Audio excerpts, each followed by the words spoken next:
He began as a member of the Kern Community College District Board, and now our Congressman and Majority Leader Kevin McCarthy is considered the front runner to be the next Speaker of the House.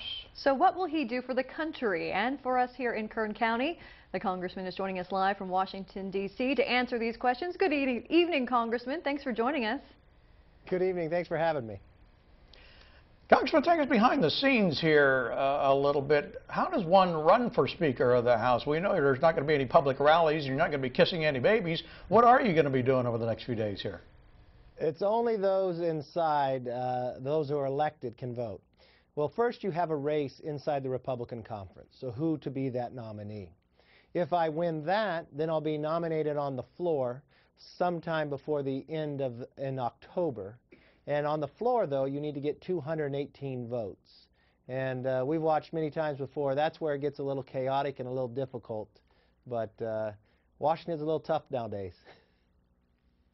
If you get the seat, what will this mean to the people here in Kern County? I know that you're very active. I know I've been on many tours of the Capitol building with you and Honor Flight. But what will this mean, or is that going to have to end? No, none of that ever ends. I come home still now every single weekend. You know what happens?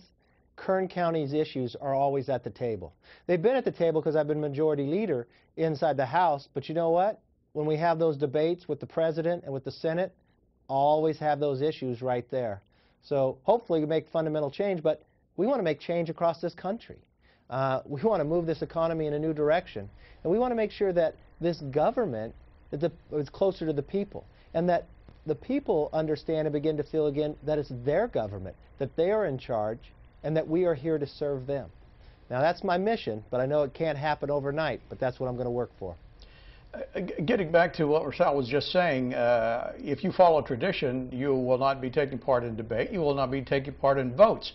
Doesn't Bakersfield essentially lose a voice in the Congress? No, because it'll run the floor. It'll have its biggest voice it's ever had.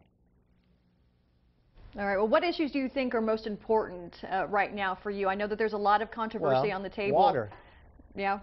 Water is the greatest issue for California right now and into the future. And if we don't, we've got a bill up right now that I'm negotiating in the Senate. We've got to be able to have more storage. We've got to be able to have movement through the Delta. And the second part is these agencies. These agencies are holding back with the amount of regulation they have onto small business. We've had more people going out of business than creating businesses. That is a fundamental change that you're going to find. Speaker Boehner was criticized by the far right for not bringing some critical issues to the floor for an up and down vote, taking that legislation and putting it on the president's desk and making him veto or sign. Where do you stand on how will you differ, or will you differ at all from the way he ran the House? Well, I'm much different. It's a generational change. I'm bottom-up in management style. Everybody in the Congress has a voice, especially in the Republican conference as well. And you're going to find that I'm going to be a conservative speaker that fights with a strategy to win. And unfortunately, in the Senate, it's been a little more difficult, but you're going to find this House picking very strong fights with a strategy to win. Well, you keep saying it's a generational shift. Can you explain that, and is that actually a good thing in your opinion? Well, I think it is. If you look at, no disrespect, but look at the Senate side.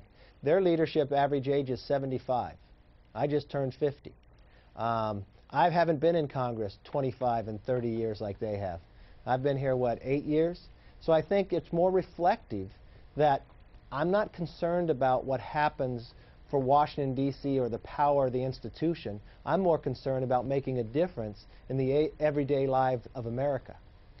You know, there are a lot of Republicans back here at home that are hoping for a trifecta come January of 2017, controlling not only both houses, but the White House as well. And a lot of folks would like to kind of harken back to the first 100 days that we saw under Newt Gingrich in the beginning of the Bush administration. Would you be in favor of doing such a thing, a first 100 days plan where we get a package of legislation through in a hurry? Oh, yes. We get 100 days, but keep working past that 100 days. Let's put the package out there so the American public can see what needs to make the change. You know, we're not waiting till then now. Inside Congress, we're working on tax reform, a highway bill. We're talking about lifting the export ban on oil. They'll make a great traditional change inside Kern County as well. Well, you and John Boehner seem to be close. He says it was a turmoil in the House that led for him to step down earlier than he first anticipated. What will you do differently? How are you going to rein in that turmoil? And how are you going to kind of suture what seems to be a really big gap in the Republican Party? You're beginning to sound like my mother. I was wondering, why am I doing this job? You know, it's not going to be an easy job.